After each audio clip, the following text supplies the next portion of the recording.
What's going on, everybody? It's your boy C4 here, bringing you a fantasy football video. What the hell?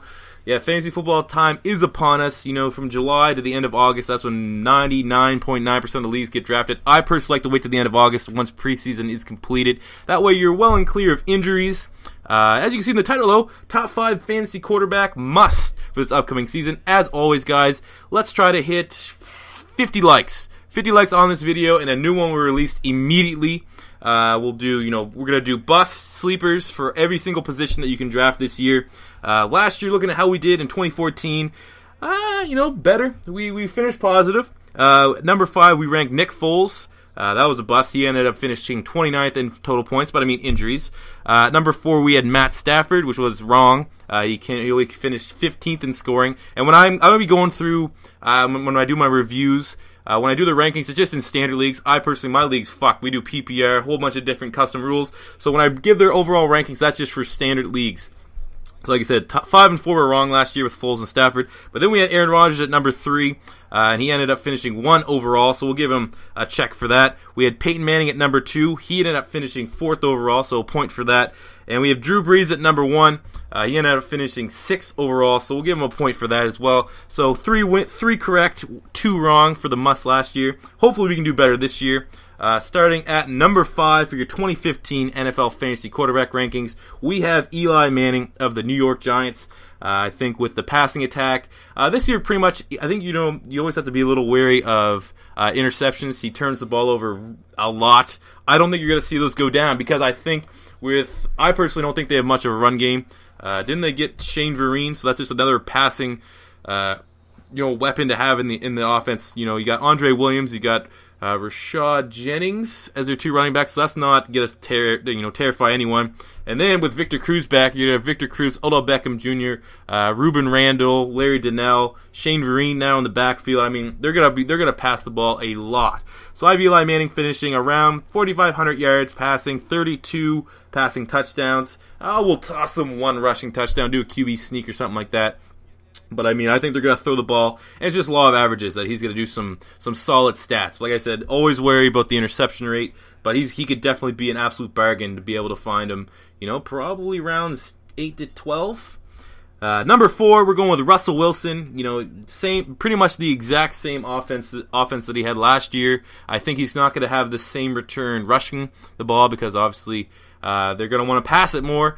Especially if he gets this big-ass contract that he wants. You're not going to want your franchise elite quarterback running it as much as he did last year. That's what Marshawn Lynch, that's what Turbin, Michael, now the addition of Jimmy Graham. You're supposed to throw the ball. Also, who the fuck that Chris Matthews came out in the playoffs, so maybe he can carry over somewhere.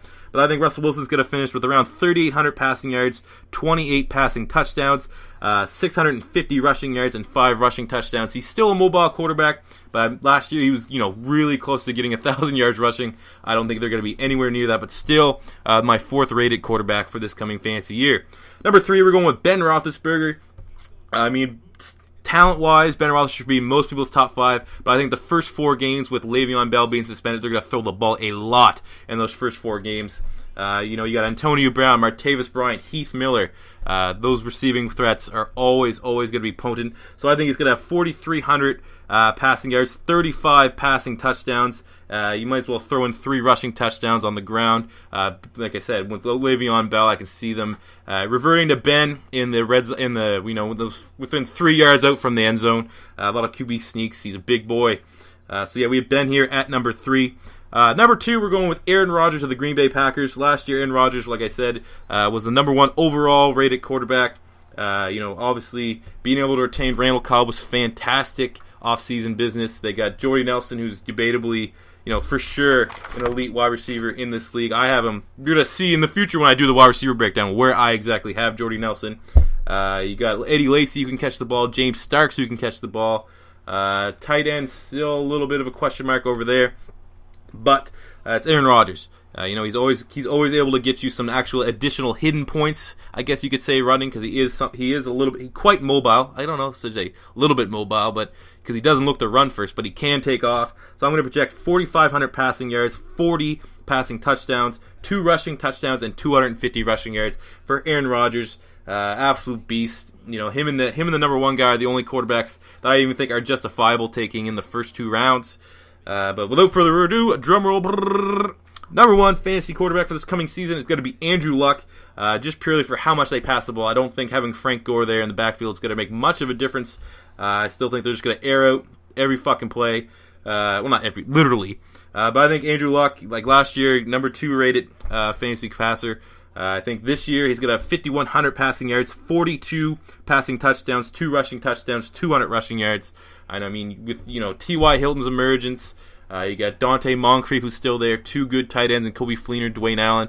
The additions of Philip Dorsett, their first-round pick. The additions of Andre Johnson, obviously. I mean, they just get, look at that. That's fucking 5, 6 offensive weapons to Andrew Luck's disposal, to a team that already throws the ball a lot. The only really worry between, pretty much the only difference, the only reason why Aaron Rodgers came number 1 and Luck was number 2 last year is Andrew Luck does tend to throw a lot of interceptions. He's probably going to be, well, it's almost another law of averages, if we go back to that term again, because he throws the ball so much. I'd say he's not going to be able to, if he throws the ball, 150 more times than Aaron Rodgers, for example, he's got to throw more interceptions. So I think, obviously you got to keep in mind, Andrew Luck does turn the ball over more than Aaron Rodgers, but I just think, just for purely number standpoint, he's got to throw the ball so much more. He should be the front runner for most of your fantasy football leagues, and probably a first-round draft pick. But there you have it, guys. Those are the top 5 fantasy quarterbacks you need to draft for this upcoming fantasy football season. If you like the video, smash the like button. 50 likes, a new video will be uploaded immediately. New positionals. Are we going to do that? No, it'll probably be the bus video. But, as always, subscribe to the channel, boys. We want 10,000 subscribers by the time Madden 16 comes out. I know we can reach that goal. We're growing like a motherfucker right now. So until next time, though, it's your boy C4 saying peace out.